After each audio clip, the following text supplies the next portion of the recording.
Okay, so this is a topic, right?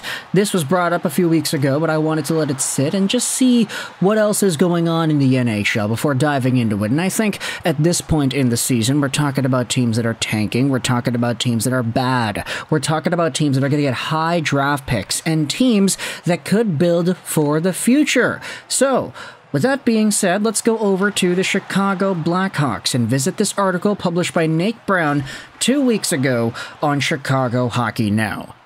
Should the Blackhawks make a call on Trevor Zegras this offseason? Now, we've said the same thing over and over and over and over and over and over and over again, but when it comes to Trevor Zegras of the Anaheim Ducks, there is reason to doubt whether or not his future with that team is going to extend into the long term. The contract that he is on with the Anaheim Ducks, it goes on till 2025-2026. The 23-year-old forward isn't apparently the most appreciated by those up top. Pat Verbeek is the guy running the team, and the way Pat Verbeek played and the way he values his players seems to be in a lot more of a physical, rough and tough kind of way. We have seen the additions of guys like Cutter Gauthier. We acknowledge that Leo Carlsson and Mason McTavish are all young guys on this team, some of whom happen to be centers. So if Trevor Zegras is going to be a center, long term you're going to have to make some tough decisions one by one. But McTavish, Gauthier, Carlsson, these guys are all bigger.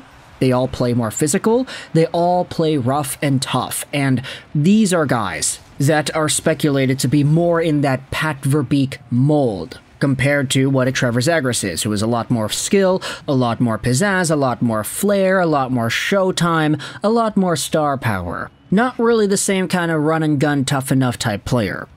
So, with this in mind, and with the already acknowledged problems and difficulties that Trevor Zegras has had with the organization, I'm thinking about the contract extension process from last year that was also tagged up with by Jamie Drysdale, by the way, who is gone. We have ourselves this conversation that brought itself up earlier in the year saying that Zegras could be gone too. And this article on Chicago Hockey Now goes out there and asks the question. Trevor Zegras has been subject of much discussion. Firstly, there's the TNT crew debating on whether he's going to remain with the Ducks long term. Then there's also the argument talking about him being compared to Pavel Datsyuk, both of which we have made videos about, by the way. So the Chicago Blackhawks writer then goes out there and talks about this. Should the Blackhawks make a call on Zegras in the offseason, there's a few schools of thought, and here is the first one that comes to mind, is that he's nowhere near the player that Pavel Datsyuk was.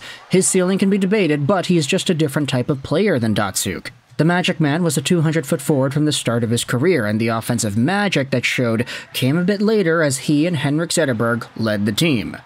But Zegras does not strike me as that kind of a player. He's a flashy forward, an attribute that landed him on the cover of NHL 23, while his highlights drove content for the Ducks in the league. But his contract was a bridge deal, and the Ducks, while acknowledging he was a crucial and valuable player when they signed him to a 3-year $17 million deal. Could he be the franchise player he seemed to have been trending towards?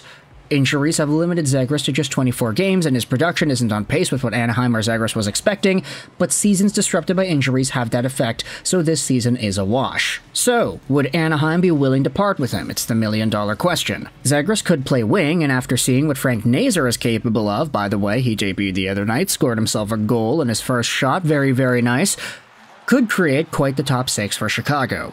Zegras could also create a dynamic line with Connor Bedard and Philipp Kurashev, but that would be concentrating a lot of talent on one line, where the Blackhawks could benefit from spreading out the talent. Acquiring him, however, would cost a pretty penny, simply based on the potential that could still be there, and what Anaheim would subsequently be giving up on. Going off of Carter's comments, would the Blackhawks be willing to give up on a young and growing talent on the blue line? Think Ethan Del Mastro, Noah Allen, or Wyatt Kaiser.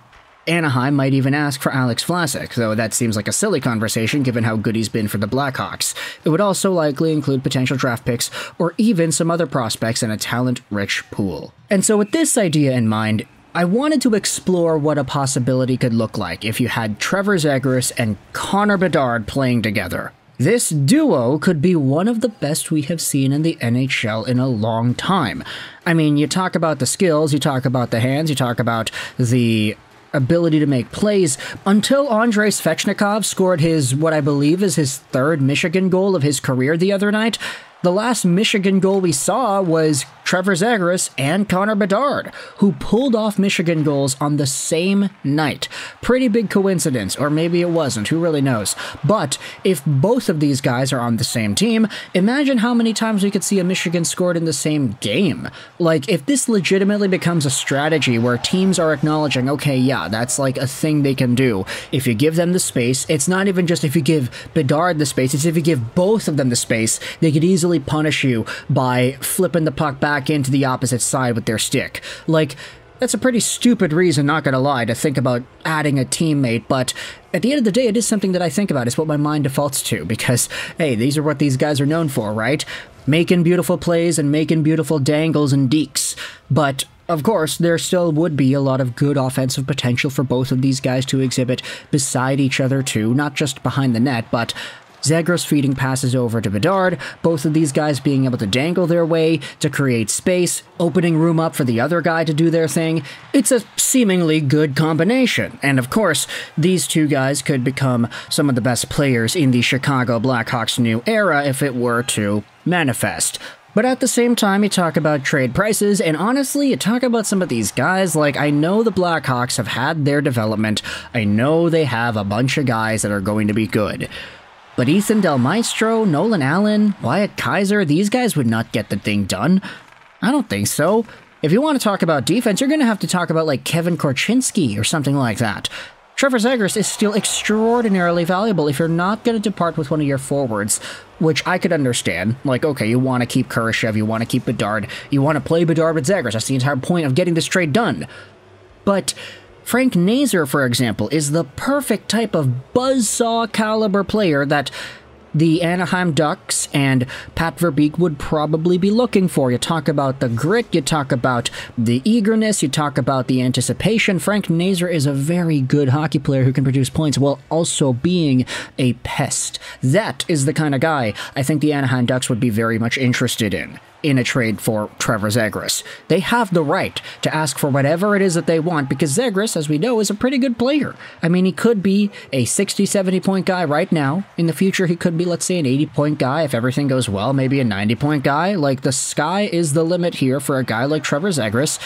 It's just he plays a certain style that the Anaheim Ducks may not really see too much value in. So that's not to say the player isn't valuable, it's just the Anaheim Ducks see it a little bit differently. So if you are a fan of the Anaheim Ducks or the Chicago Blackhawks, let me know your thoughts in the comment section below about the idea of Zegras and Connor Bedard playing beside each other. Do you think that could be one of the best duos heading into the next few years?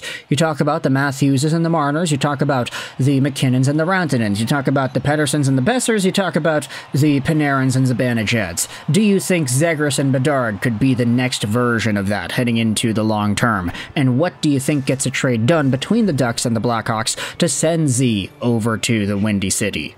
Let me know your thoughts in the comment section below. The article that we pulled from will also be linked in the description if you want to go ahead and read more of that yourself. But either way, thoughts in the comment section below about this entire idea of Zegras to Chicago. I hope you enjoyed this video.